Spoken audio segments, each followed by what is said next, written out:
गावनि हाबिलाखौ जाफुंसार होनो गाव सोमोब्ला गोग्लैगोन गावनि आथिङावनो। नै दावहारु रोंखा राखा हाथियार हमदो।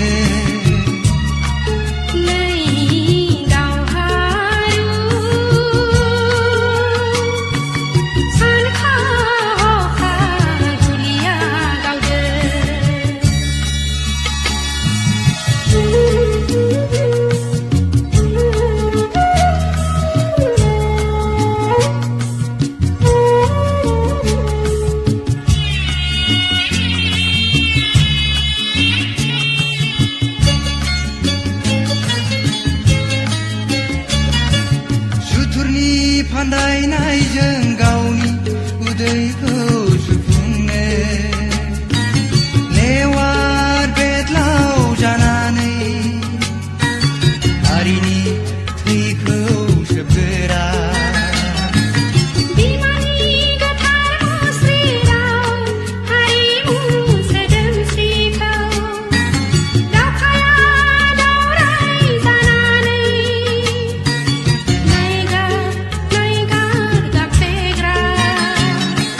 मैखारि संगालिफोरनि थाखाय सांग्रां जानो माहारि बेरेखाफोरनि थाखाय थियारि जादों जारिमिना हनै बिसोरखौनो आसि थुलांदो।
असिलाजों खुंगिरिनि मुखा हमनानै थागिबि फोलेरखौ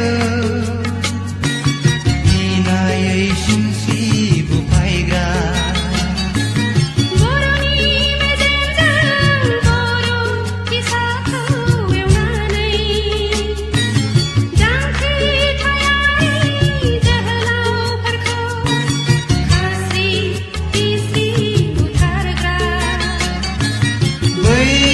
बुथारिफोरनि थाखाय हाथियार हमदो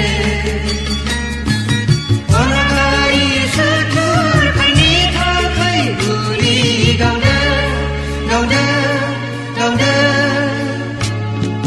बिसोरनि थाखायनो माहारिया जानांबाय आलाय हाफाय।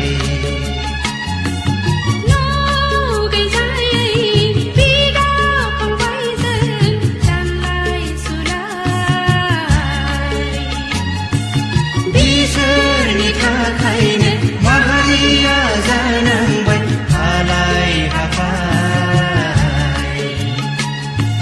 न' गैजायै बिदा फंबायजों रानलाय सुलाय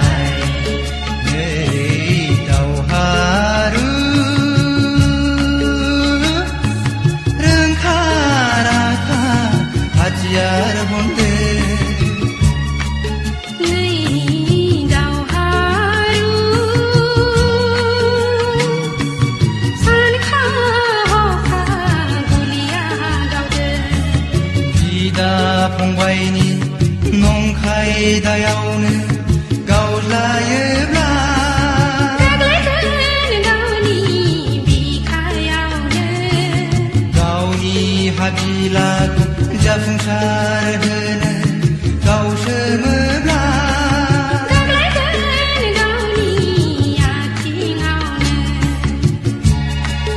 नै दावहारु रोंखा-राखा हाथियार बनदो नै दावहारु सानखा-हखा गलिया गावदो बिदा फंबायनि नंखाय दायावनो गावज्लायोब्ला गोग्लैगोन गावनि बिखायावनो गावनि हाबिलाखौ जाफुंसार होनो गावसोमोब्ला बिदा फंबायनि नंखाय दायावनो गावज्लायोब्ला गावनि हाबिलाखौ जाफुंसार